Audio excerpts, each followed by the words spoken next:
So in the previous classes, we have already started the chapter primary activities, and in that we have covered different types of primary activities like hunting, gathering, then pastoralism, two types of pastoralism, that is uh, nomadic herding and commercial livestock rearing. Then we started with the agriculture, and in agriculture we studied about primitive agriculture, subsistence, intensive subsistence agriculture, extensive commercial grain farming, and now next is mixed farming. But before that, I will ask you some questions, and whoever know the answer will give the answer. सो हर बच्चे को answer करने की कोशिश करनी है। आप बिल्कुल भी एक्सक्यूज करके नहीं बैठे रहेंगे कि मतलब हम कैमरा ऑफ करके बैठ जाए, मैं वो पता नहीं चलेगा। It is better for you if you will participate in the this question and answer जो भी होता है आपका। एंड जो गलत आप आंसर दे उससे कोई फर्क नहीं पड़ता, but at least try to give the answer. So can you tell me which is the principal crop in the extensive commercial grain farming? विस्तृत वाणिज्य अनाज कृषि में सबसे मुख्य फसल कौन सी होती है?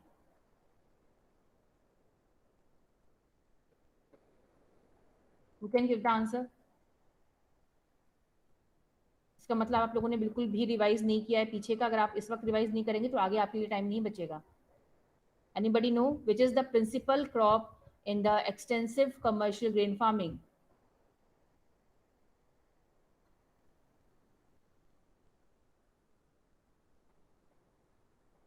Deepika, ma'am do you know wheat. the answer? Okay, wheat is the correct answer, but you people took so long to give the answer. It means that you have not revised and you haven't made the notes. क्योंकि ये सारी चीज़ें ही मैंने आपको underline कराई थी। अगर आप देखेंगे ये इससे प्रीवियस क्लास का जो आप जब वीडियो ओपन करेंगे तो मैंने आपको ये अंडरलाइन कराया था that wheat is the principal crop in the extensive commercial grain farming. गेहूं की फसल इसमें काफ़ी एक्सटेंसिव बड़े एरिया में की जाती है। Only wheat, no rice. Then tell me which is the principal crop of intensive subsistence farming? गहन निर्वाह कृषि में सबसे अहम फसल कौन सी होती है? Ma'am paddy. Ma'am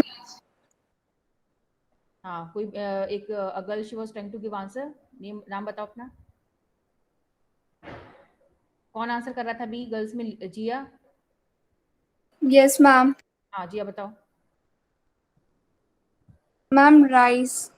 yes, rice, paddy. So paddy is the most is the main crop of the intensive subsistence farming. Can you tell me two types of intensive farming? Suppose a question comes in the examination, what is intensive subsistence farming, and classify it into two types. तो आप क्या बताएंगे मुझे? Ma'am, basically there are two types of intensive subsistence farming. First is intensive subsistence agriculture dominated by wet paddy cultivation, and second one is intensive subsistence agriculture dominated by crops other than paddy. Yes, बहुत simple सी बात है। Intensive subsistence farming which is practise in the countries of south east Asia where there is high population density and land area is very less, so it means that pressure of population on the land is more. So intensive cultivation of land is done to achieve maximum production. And here the main crop farming is of two types on the basis of the crops grown. One is intensive farming dominated by wet paddy where rice is grown, and the other one is intensive subsistence farming dominated by other crops than the rice. It means wheat is the main crop. तो दो ही main staple crops हैं, one is wheat and one other is rice.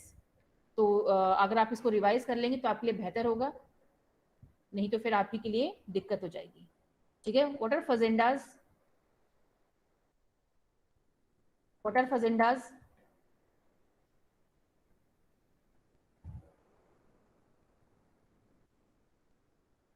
बता सकते हैं fazenda क्या है?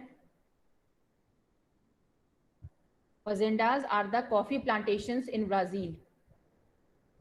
Alright, तो ठीक है, अगर आप रिवाइज करेंगे तो आपके लिए बहुत ही बेहतर हो जाएगा। Now today we are going to start the new topic that is mixed type of farming, मिश्रित कृषि, जिसे हम हिंदी में कहते हैं मिश्रित, मिक्स्ड फार्मिंग। नाउ पहले तो मैं आपको इसकी प्रॉब्लम बता दूं कि जब भी एग्जाम में पूछा जाता है like what is mixed farming, most of the time, in spite of telling number of times to the students, but still they write in the examination that mixed farming means when 2 or 3 crops are grown together is known as mixed farming. But यहाँ पे mix farming का मतलब ये नहीं है कि एक ही खेत में अगर आपने 2-3 फसलों को ग्रो कर दिया तो उसे हम मिक्स फार्मिंग कहें. यहाँ पे इसका बिल्कुल मतलब नहीं है. Mixed farming basically means growing of crops. ठीक है. मिक्स्ड फार्मिंग, मिक्स मतलब दो चीजें यहाँ पे मिक्स हो रही हैं. एक तो किसान जो होते हैं वो क्रॉप्स को ग्रो करते हैं, they grow crops, and at the same time they rear animals. Alright. So they rear मतलब एनिमल्स को पालते हैं. जो भी एनिमल्स जरूरी होते हैं उनको वो पालते हैं, डोमेस्टिकेट करते हैं. So basically mixed farming means when farmers on the same field they raise crops, they grow different types of crops, and at the same time they also rear animals. This is known as mixed farming. Now we will go through the other characteristics of mixed farming. First one is that it is followed in developed parts of the world. The most important feature of mixed farming is it is practiced in developed parts of the world. जो विकसित देश होते हैं वहां पे ये किया जाता है, like north western Europe. Now there should be a mental map in your mind पे एक mental map बनना चाहिए कि north western Europe कहाँ पर है. Like your this Spain, Portugal, parts of France, Germany, England, parts of Eurasia, then temperate latitudes of southern continents. Temperate areas आप जानते हो जो मिड लैटिट्यूड्स के एरिया हैं, जो मिडिल में आते हैं 45 डिग्री, तो those areas are known as temperate areas. Now in the map you can see the areas where mixed farming is practised. Now here you can see north western Europe. ये है पूरा north western Europe, central part पूरा इसका cover हो रहा है. ठीक है. Then parts of North America, then here some parts of South America, then South Africa. So these are the certain areas where mixed farming is practiced, and all these areas are high temperate areas. जहाँ का मौसम ठंडा होता है, बहुत ना ठंडा ना गर्म, दोनों में मिडिल होता है, लेकिन ठंडी थोड़ी ज़्यादा होती है. तो यहाँ पे सदर्न कॉन्टिनेंट्स में भी जो कुछ एरियाज हैं यहाँ पे फॉलो किया जाता है. Now other characteristics are farms are moderate in size. Then principal crops are wheat, barley, oats, rye, maize, fodder, and root crops. Then the other main important characteristic of this type of farming is that fodder crops are grown, which are very important, क्योंकि इन खेतों में पशुओं को भी पाला जाता है, animals को भी रेयर किया जाता है, तो उनके लिए चारा जो होता है वो क्रॉप्स जो उनके चारे के लिए काम आता है उसको भी ग्रो किया जाता है. तो फॉडर क्रॉप्स यहाँ पे आप स्टार बना लेंगे. Fodder crops are important part of mixed farming. Crop rotation and intercropping play an important role in maintaining soil fertility. So crop rotation is done here, intercropping is done here, so to maintain the soil fertility. Then because animals are also reared in this type of farming, so on crop cultivation के साथ साथ animal husbandry के ऊपर भी बहुत ज़्यादा focus किया जाता है. और animals like cattle, sheep, pigs and poultry, ये जो है सबके सब यहाँ पे इनको पाला जाता है ताकि इनको क्रॉप्स के साथ साथ इन पशुओं से भी इनकम हो सके. सो जो फार्मर्स होते हैं, their main target is to earn income both from production of crops and also from rearing of animals. Now next thing is mixed cropping is characterized by high capital expenditure. मैंने आपसे कहा था उसमें कुछ words सब में common है. अब यहाँ से जो हम जितनी भी फार्मिंग पढ़ेंगे उसमें ये सारे वर्ड्स कॉमन आते हैं. then that high capital expenditure पैसे जो है मनी का इसमें रिक्वायरमेंट ज़्यादा होता है to purchase farm machinery, machines खरीदने के लिए. एंड देन क्योंकि इसमें पशुओं को पाला जाता है तो उनकी जो मेडिकल जो हेल्थ होती है उनकी उस पर भी ध्यान रखने के लिए काफ़ी इंपॉर्टेंट है. शायद पेज आगे हो गया. तो सो mix farming is capital intensive. इसमें पैसों की पूंजी की आवश्यकता अधिक होती है क्योंकि मशीन्स खरीदना होता है. देन केमिकल फर्टिलाइजर्स परचेज करने के लिए, ग्रीन मैन्योर्स परचेज करने के लिए, और इसमें स्किल्ड लेबर्स की आवश्यकता होती है क्योंकि इसमें जो भी प्रोडक्शन होता है वो मार्केट में सेल किया जाता है. इसीलिए जो है हमें वेल ऑर्गेनाइज्ड फार्मिंग करनी होती है, इसलिए इसमें जो है पैसा का जो है एक्सपेंडिचर ज़्यादा होता है. So this is mix farming जो कि बहुत ही आसान है. इसमें कुछ पॉइंट्स आपको याद रखने like it is practiced in the middle latitudes like northwestern Europe, North America, then temperate areas of the southern hemisphere. Then second point is that farms जो होते हैं वो मॉडरेट साइज के होते हैं, बहुत बड़े भी नहीं होते, बहुत छोटे भी नहीं होते हैं.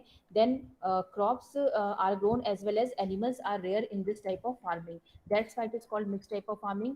Then important crops are wheat, barley, oats, maize, rye, and then fodder crops are also grown. Then crop rotation and intercropping जो है pattern it is also followed. And then animal husbandry के ऊपर भी काफी ध्यान दिया जाता है. And farmers get income from both rearing of animals and growing of crops. Now second is dairy farming. Dairy farming is a very important point, and it is this question many times it is repeated in the board examination in different forms. Like dairy farming can be asked in different forms, but जो भी आपको बताया जाएगा, अगर आपको कुछ समझ में नहीं आ, क्योंकि वो बहुत बार घुमा के क्वेश्चन देते हैं डेयरी फार्मिंग को लेके, like why dairy farming is practised in developed parts of the world, or why better good transportation system is required and refrigeration system is required for dairy farming. मतलब इस तरह से कोई भी क्वेश्चन आपसे पूछा जाए तो जो भी आपने डेयरी फार्मिंग, अगर आपको नहीं समझ में आ रहा है ज्यादा, तो जो आपने डेयरी फार्मिंग पढ़ रखा है वो आप उसको लिखेंगे. नाउ डेयरी फार्मिंग के हम जो है इंपॉर्टेंट पॉइंट्स देखते हैं. First point of dairy farming is advanced farming and efficient type of farming in which milk animals are reared. Alright, milk animals कौन से एनिमल्स होते हैं? दुधारू पशु, जो दूध देने वाले पशु होते हैं, उनको डेयरी फार्मिंग में पाला जाता है. डेयरी से आपको समझ में आएगा कि मिल्क एंड मिल्क रिलेटेड इसमें प्रोडक्ट्स को जो है बनाया जाता है. So milk animals are only reared in this. Then again it is highly capital intensive. Why it is capital intensive? Why इसमें इतनी अधिक पूंजी की आवश्यकता क्यों? To make animal sheds, जो जानवर आप इसमें ये जो पिक्चर दी हुई आप इसमें देख सकते हैं किस तरह से जो है पशुओं के लिए जो शेड्स को बनाया जाता है, जो कि बहुत ही नीट एंड क्लीन होते हैं. And everything in this dairy farming is done from machines only. ठीक है, जानवरों को चारा खिलाने से लेकर दूध निकालने तक सब कुछ जो है वो किससे होता है? Through machines. सब कुछ मशीन से ही होता है, इसीलिए इसमें पैसे जो है अधिक पूंजी लगती है. और इसमें जो एनिमल्स की जो हेल्थ होती है, उनकी जो वेटनरी सर्विसेज उनको अच्छी प्रोवाइड की जाती है, खाना पीना उनको चारा अच्छा दिया जाता है, ताकि जो है quality of milk can be maintain and better product बन सके, क्योंकि इन्हें इंटरनेशनल मार्केट में इसको सोल्ड करना होता है. And remember one thing that all these types of farming are practised in highly developed parts of the world. And कुछ कंट्रीज ऐसी जिनकी इकोनॉमी इसी के ऊपर डिपेंड करती है, जैसे मैंने आपको पहले भी बताया था. तो लाइक न्यूजीलैंड, ऑस्ट्रेलिया और Argentina, some of the European countries, American countries, तो उनके लिए डेयरी फार्मिंग जो है काफी इंपॉर्टेंट रोल प्ले करता है. नाउ एनिमल शेड्स बनाने के लिए देन स्टोरेज फैसिलिटीज आपको चाहिए, क्योंकि आपको दूध जो है एक पेरिशेबल आइटम है, दूध से बनी जो भी चीजें होती हैं वो जल्दी खराब होने वाली होती है, तो उनको लंबे समय तक स्टोर करने के लिए रेफ्रिजरेशन फैसिलिटी, पेस्चराइजेशन फैसिलिटी, ये सब करने के लिए पैसा खर्च होता है. Then fodder, best quality fodder चाहिए. अगर फॉडर अच्छा होगा तभी जो है मतलब एनिमल्स जो है अच्छा दूध देंगे. देन फीडिंग के लिए मशीन्स होती हैं, मिल्चिंग के लिए मशीन्स होती है ना, दूध चारा खिलाने से लेकर दूध निकालने तक सब कुछ मशीन से होता है यहाँ पर. तो इससे क्या होता है, डेयरी फार्मिंग में जो कॉस्ट होता है वो कई अधिक बढ़ जाता है. Now special emphasis is laid on cattle breeding. यहाँ पे cattle breeding, health care and veterinary services पे भी बहुत अधिक ध्यान दिया जाता है. मतलब कि जो पशु होते हैं वो बिल्कुल बीमार नहीं होने चाहिए, नहीं तो जो मीट है या फिर जो मिल्क की जो क्वालिटी होती है, चीज़ की जो क्वालिटी होती है, वो जो है आपकी बहुत अच्छी नहीं हो पाएगी और इंटरनेशनल मार्केट में सोल्ड नहीं हो पाएगा. तो इसीलिए ये जो है कैपिटल इंटेंसिव जो है आपकी फार्मिंग है, डेयरी फार्मिंग. नाउ आगे हम देखते हैं इसमें क्या है. It is highly labor intensive as it involves rigorous care in feeding and mulching. It is labor intensive farming. Skilled laborers are required. आपको नॉर्मल लेबर और स्किल्ड लेबर में अंतर क्या होता है ये आपको पता होगा. स्किल्ड लेबर वो होते हैं जिनको जो अपने काम में सक्षम होते हैं, जो मतलब ट्रेंड होते हैं कि कैसे मतलब पशुओं को देखभाल करनी है, कैसे दूध निकालना है, कैसे उनको खिलाना पिलाना, जो हर आदमी नहीं कर सकता.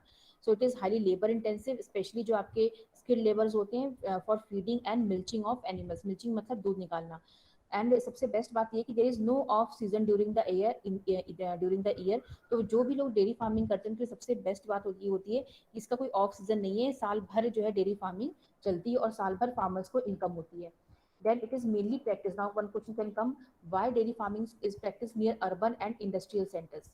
ठीक है, तो मेनली जो डेयरी फार्मिंग है वो शहरों के समीप और जो हमारे औद्योगिक क्षेत्र होते हैं, इंडस्ट्रियल सेंटर्स होते हैं, वहीं पे क्यों की जाती है. Which provide neighbourhood market for fresh milk and dairy products. क्योंकि जितना हम देखो गांव में क्या होता है ना, इन सब चीज़ों की डिमांड इतनी ज़्यादा नहीं होती है, क्योंकि मैक्सिमम टाइम लोगों के पास खुद गाय भैंसे होती है. तो बेस्ट प्लेस जो है, बेस्ट मार्केट जो डेयरी प्रोडक्ट्स के लिए है वो है अर्बन एरिया, सिटीज़ और इंडस्ट्रियल सेंटर्स, क्योंकि वहाँ पे जो लोग रहते हैं उनको कंज्यूम करने के लिए मिल्क चाहिए होता है जो वो मार्केट से परचेज करते हैं। तो फॉर दिस पर्पस, क्योंकि वहाँ पे देखो इसका मतलब क्या है कि जो आपके डेयरी फार्मिंग है उसको कंज्यूमर्स मिल जाते हैं, खरीदने के कंज्यूमर्स मिल जाते हैं, इसीलिए ये जो है डेयरी फार्मिंग शहरों के पास की जाती है। और डेयरी प्रोडक्ट्स जो है या मिल्क जो है वो शहर के लोग ही ज़्यादा खरीदते हैं और उनके पास परचेजिंग पावर भी अच्छी होती है, उनको उनके अंदर खरीदने की क्षमता भी होती है, इसलिए वो जो है हाई रिच कंज्यूमर्स मिल जाते हैं, इसलिए वो डेयरी फार्मिंग शहरों के पास की जाती है। देन ट्रांसपोर्टेशन भी काफ़ी अच्छा डेवलप होता है, रेफ्रिजरेशन का system, the development of transportation, refrigeration, pasteurization, and other preservation process have increased the duration of storage of various dairy product. जब से ट्रांसपोर्टेशन में काफ़ी डेवलपमेंट हुआ डिफरेंट पार्ट्स ऑफ वर्ल्ड में, रेफ्रिजरेशन की फैसिलिटी डेवलप हुई है, पेस्चराइजेशन की फैसिलिटी डेवलप हुई है, and other preservative methods from develop हुआ, तब से जो है डेयरी प्रोडक्ट्स को हम और लंबी दूरी तक जो है ट्रांसपोर्ट करके एक्सपोर्ट कर सकते हैं। मतलब ये जो कंट्रीज़ हैं ये बहुत दूर दूर तक जो है डेयरी प्रोडक्ट्स को एक्सपोर्ट करती हैं। इस पे भी क्वेश्चन आ सकता है, इसलिए आप बहुत ध्यान से देखिएगा। इस पे क्वेश्चन क्या आ सकता है कि how transportation and refrigeration facility is important for dairy farming. तो क्यों इम्पॉर्टेंट है? Because milk and milk items are perishable items, and to store them for long period of time and to transport it to different parts of the world, storage and refrigeration facilities are very important. तो इसीलिए refrigeration और ये सारी transportation system काफ़ी बेहतर होना ज़रूरी है। Now where it is practise, dairy farming हम कहाँ प्रैक्टिस करते हैं? इसके 3 मेन एरियाज हैं। The largest is north western Europe, second is Canada, and the third belt include south eastern Australia, New Zealand and Tasmania. तो पहले हम ये देखते हैं ये कहाँ पर है। देखो बहुत ही इंपॉर्टेंट है डेयरी फार्मिंग, इसलिए इसको बहुत अच्छे से पढ़ लीजिएगा। अब देखते हैं ये डेयरी फार्मिंग, क्योंकि 5 मार्क्स के क्वेश्चन में बहुत बार ये क्वेश्चन आता है। Now you can see the areas of dairy farming in the southern hemisphere, Australia, ये जो आपका सदर्न पार्ट है, साउथ ईस्ट ऑस्ट्रेलिया, देन ये है आपका न्यूजीलैंड एंड टेस्मेनिया का जो पार्ट है, ये न्यूजीलैंड यहाँ पे है, एंड ये है आपका टेस्मेनिया। तो ये जो एरियाज हैं यहाँ पे डेयरी फार्मिंग की जाती है। देन आप इधर देख सकते हो नॉर्थ वेस्टर्न यूरोप जो है, यहाँ पे पूरा नॉर्थ वेस्टर्न यूरोप हाईली, जहाँ पे आपका फ्रांस है, डेनमार्क और जर्मनी का नॉर्दर्न पार्ट, फ्रांस का नॉर्दर्न पार्ट, देन ये इंग्लैंड, देन यहाँ पे आप कनाडा एंड नॉर्थ यूएसए का जो ये सेंट्रल पार्ट है, north eastern part. So all these areas they practice dairy farming in large scale, and there income of these countries depends on the dairy farming. मतलब पूरा हद तक तो नहीं, लेकिन काफ़ी हद तक डिपेंड करता है। So these are the 3 major belts, north western Europe, Canada and south eastern Australia, New Zealand and Tasmania. So now dairy farming is complete. Next is your Mediterranean agriculture, भूमध्य सागरीय कृषि। इसमें बस देखो वही सारे वर्ड्स रिपीट हो रहे हैं, क्योंकि सारे ही जो फार्मिंग्स हैं वो बेसिकली आपके ऐसी फार्मिंग्स है जो कि सब्सिस्टेंस नहीं है, they are commercial farming. And जहाँ भी कमर्शियल फार्म, चाहे प्लांटेशन हो, चाहे एक्सटेंसिव कमर्शियल ग्रेन फार्मिंग, चाहे मिक्स्ड फार्मिंग हो, dairy farming, Mediterranean agriculture, all these types of 5 farmings are meant for commercial purpose. जो भी इसमें प्रोडक्शन होता है it is mainly for sale in the market. So इसमें कुछ वर्ड्स आपके कॉमन है जो मैंने आपको बताया, they are all capital intensive, they are organised farming, they are hitech farming. इसमें मशीन्स की काफ़ी रिक्वायरमेंट होती है, हर काम मैकेनिकल होता है, मैकेनाइज्ड होता है, सिस्टमेटिक होता है, ऑर्गेनाइज्ड होता है। ये सारी चीज़ें आपको इसमें लिखना है। और जहाँ भी डेयरी फार्मिंग है वहाँ पे आपको कुछ वर्ड्स यूज़ करने, like veterinary services, health services of animals, ये सब आपको इसमें ऐड करने पड़ेंगे। Now next is Mediterranean agriculture, भूमध्य सागरीय कृषि। अब भूमध्य सागरीय कृषि, पहले तो आपको मालूम होगा कि भूमध्य सागर कहाँ पे है वर्ल्ड में। तो अगर नहीं मालूम है तो ये आप देख सकते हो, ये जो है आपका भूमध्य सागर है। इसका मैप भी होगा, का मैप शायद नहीं है, ये कोई बात नहीं, इसी पे मैं बता देती हूँ आपको। ये आप देख रहे हो इस मैप में, ये जो एरिया है नॉर्थ अफ्रीका के ऊपर एंड सदर्न यूरोप के नीचे, ये जो आपका व्हाइट एरिया दिख रहा है, ये जो मैं ब्लू से शेड कर रही हूँ, this is known as Mediterranean sea, भूमध्य सागर। एंड भूमध्य सागर के आसपास का जो भी कोस्टल एरिया है उसको हम मेडिटेरेनियन एरिया कहते हैं, क्योंकि ये भूमध्य सागर से बिल्कुल क्लोज है। और इसका जो क्लाइमेट है वो यूरोप के डिफरेंट जो दूसरे देश हैं उनसे बिल्कुल भिन्न होता है। यहाँ का क्लाइमेट बिल्कुल ही अलग है। तो अलग क्या है इसमें, अभी हम नहीं पढ़ेंगे, लेकिन it is different from other parts of the Europe. तो भूमध्य सागर में अलग टाइप की कृषि होती है, यहाँ पे अलग प्रोडक्ट्स होते हैं जो मैं अभी आपको बता देती हूँ। लाइक आपने सुना होगा अबाउट ये ऑलिव्स। आजकल तो हेल्थ कॉन्शियस हो चुके हैं सब लोग, तो ऑलिव ऑयल का काफी ज्यादा हो रहा है। बच्चों एक मिनट, ब्राउन शीट अब नहीं है।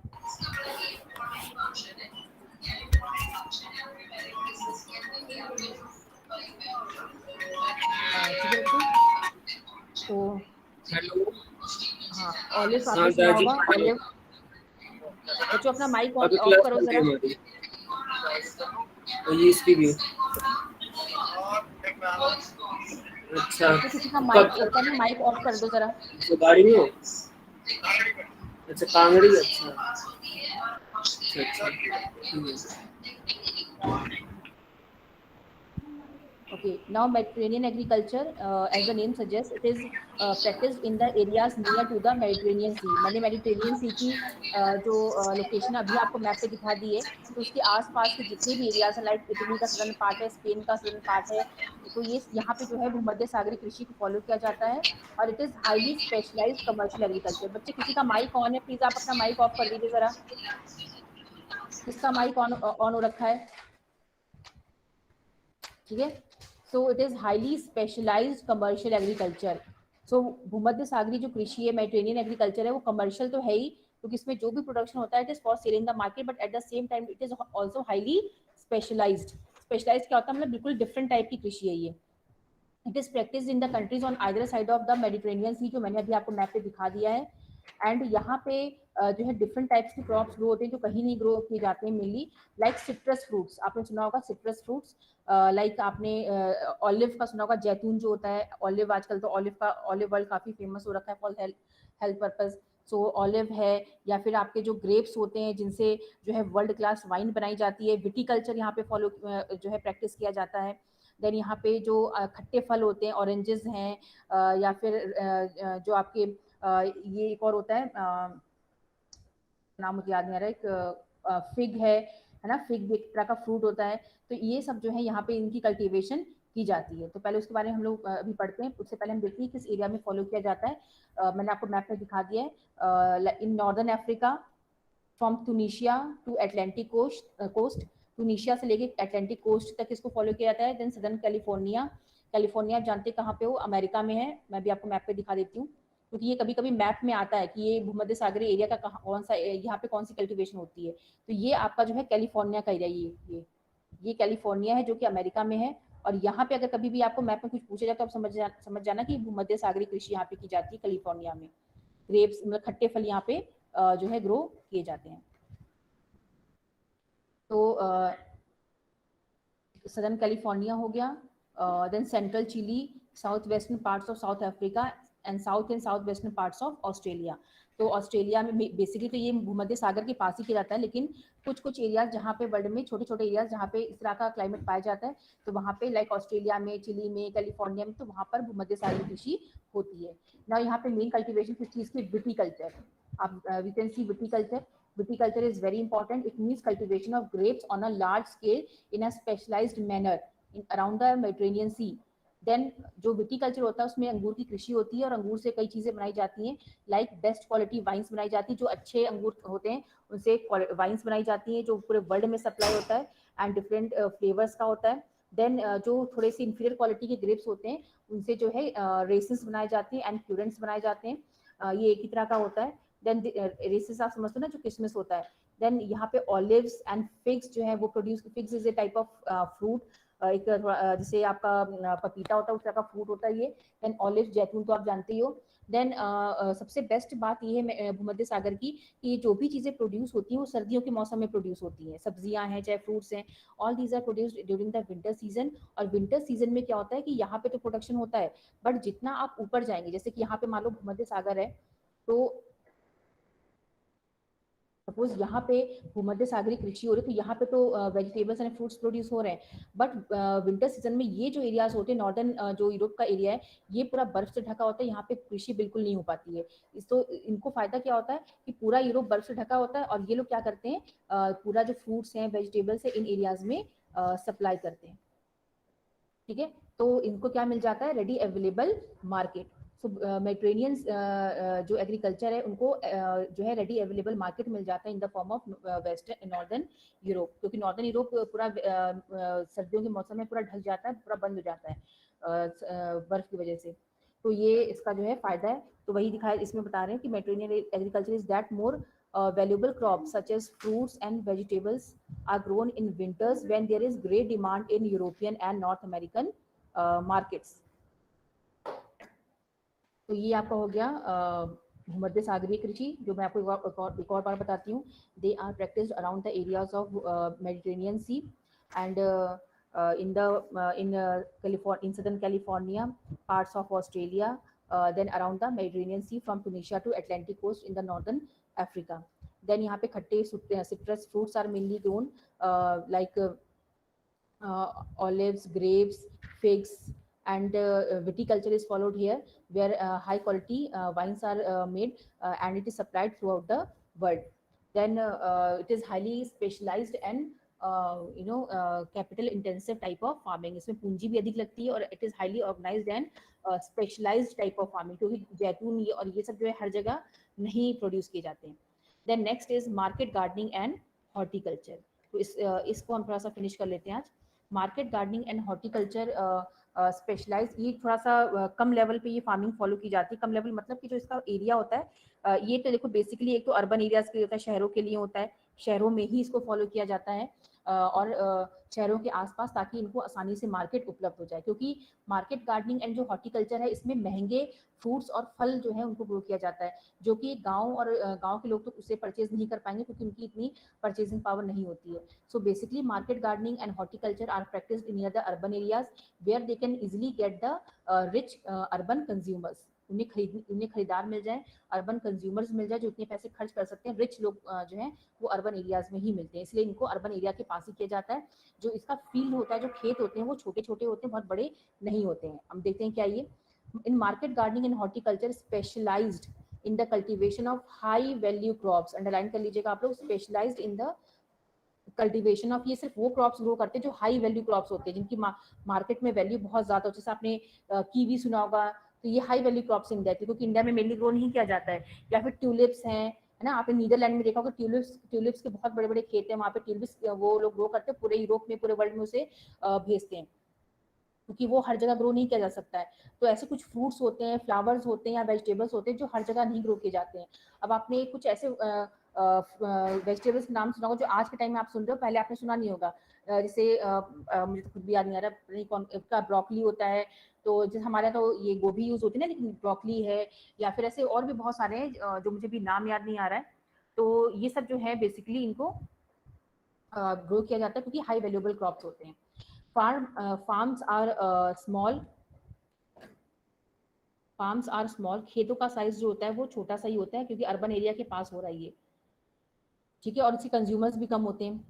और यहाँ पे गुड ट्रांसपोर्टेशन होता है जो कि अर्बन एरियाज में इन खेतों को अर्बन एरियाज के साथ तुरंत जोड़ता है जहाँ पे high income group of consumers रहते हैं, ठीक है। तो ये तीनों ही लाइन बहुत इंपॉर्टेंट है, आप इसको बहुत ध्यान से पढ़ लीजिएगा। That urban market gardening and जो दूसरा है आपका horticulture, they are practice in the near the urban areas because of good transportation, because they good transportation links with the urban center where high income group of consumers is located, ताकि उनका जो भी सब्जियां हैं, फूल है, फल है, वो आसानी से वहां पर बिक जाए। Then it is labour and capital intensive, इसमें भी पूंजी की आवश्यकता होती है।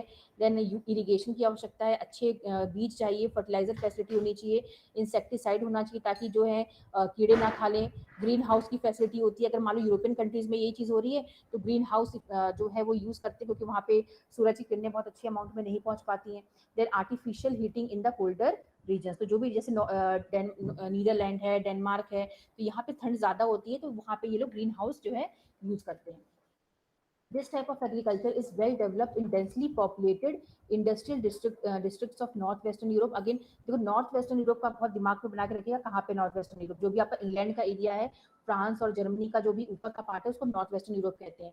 Then north eastern United States को भी आप याद रखिएगा, क्योंकि यहाँ पर भी जो है ये भी काफी एडवांस एरिया है अमेरिका का। एंड द मेडिटेरेनियन रीजन, तो इन तीनों ही एरियाज में जो है आपका horticulture and market gardening follow की जाती है। नीदरलैंड, जो मैं भी आपको नाम बता रही थी, it specialises in growing flowers and horticulture crops, specially tulips.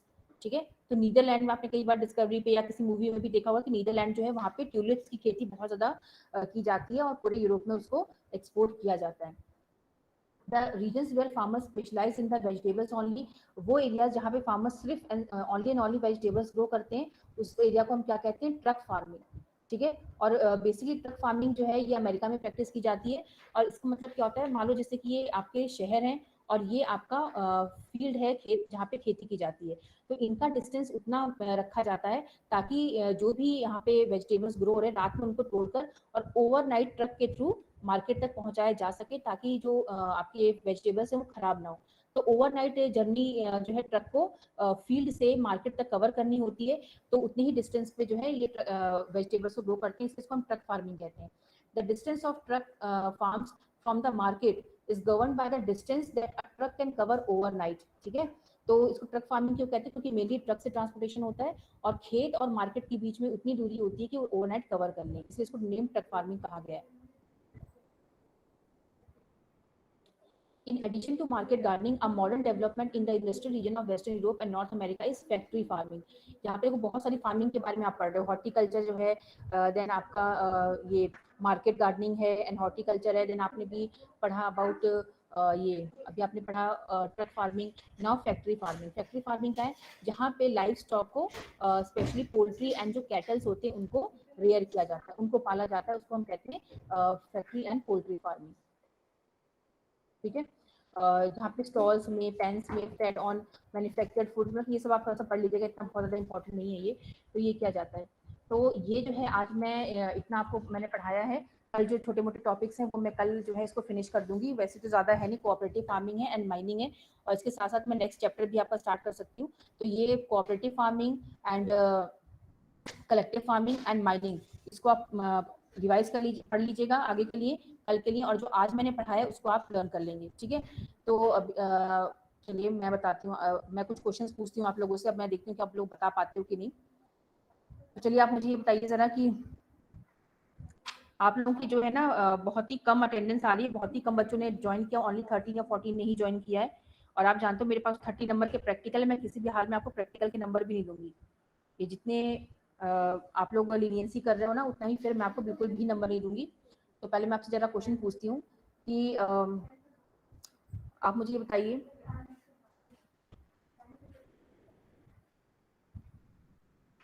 which are the important factors for the location of dairy farming? Dairy farming के लिए सबसे अहम जो फैक्टर्स होते हैं वो क्या होते हैं, बताइए। Ma'am, first is a cool temperate climate. Second, moderate temperature. Third, sufficient rainfall. Fourth, rich pastures. Fifth, nearness to market. Sixth, skilled labor. Seventh, capital. Eighth, developed means of transport. And ninth, technical knowledge. Okay, और इसके साथ साथ you have forgotten one very important concept, you have given 7 to 10 factors, बहुत अच्छा, शायद मैंने सुना या ना हो, लेकिन इसमें आप अगर आपने बताया तो ठीक है, नहीं है तो ये आपने नहीं ऐड किया, about storage facilities. Storage facility, in fact transport system of transport, network of transportation, and second storage facilities like refrigeration. You have to all of you have to remember these words, refrigeration, pasteurization, storage facilities are important because these are perishable items, and to conserve them and to store them for a longer period of time and to export in different parts of the Europe or the world, good system of transportation is very important. ठीक है, तो ये आप add कर लीजिएगा। अब चाहे question कैसा भी आ जाए, why it is practiced in highly developed parts of the countries of the world of Europe or European countries, और why it is capital intensive farming, ये अधिक पूंजी की आवश्यकता इसमें क्यों होती है, तो भी आप एक दोगे कि इसमें एनिमल्स जो होते हैं उनकी पूरी जो मिल्स एनिमल्स होते हैं उनकी पूरी टेक केयर की जाती है, वेटनरी सर्विस प्रोवाइड करना, हेल्थ सर्विस प्रोवाइड करना, best quality of fodder provide करना, then it is totally mechanise, machine खरीदने में पैसा खर्च होता है क्योंकि इसमें फीडिंग से लेके milching everything is totally mechanised, skilled labours are required shed बनाने के लिए, है ना। तो ये इसमें ज़्यादा पैसा खर्च होता है, और ये पैसा अधिक पूंजी किन देशों के पास है? यूरोपियन एंड अमेरिकन कंट्रीज के पास है। इसलिए ऑब्वियस सी बात है कि वही डेयरी फार्मिंग करते हैं। हमारे इंडिया में आप देखो तो उसके डेयरी जो हमारे एनिमल्स हैं उनकी हालत बहुत अच्छी नहीं होती है ना, अच्छा उन्हें फॉडर मिलता है ना, उनके रहने का आप देखिए कितना गंदा होता है ना, उनकी हेल्थ पे इतना ध्यान दिया जाता है, क्योंकि हमारे किसान बहुत रिच नहीं होते हैं और ना उनके पास इतनी मशीन्स प्रेजेंट हैं।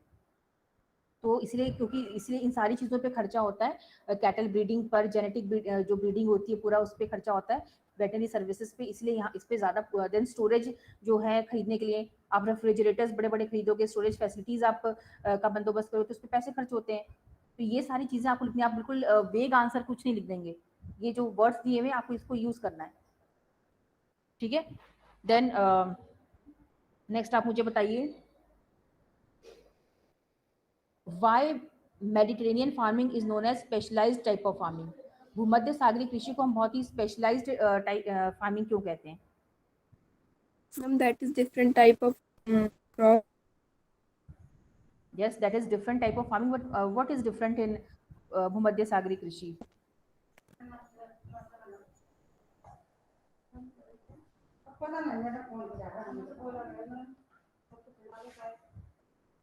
ठीक है बच्चों, ये क्वेश्चंस मैं आपके जो है ग्रुप पे भी डालूंगी, एज ए होमवर्क में दूंगी और आप उसको कॉपी में करोगे।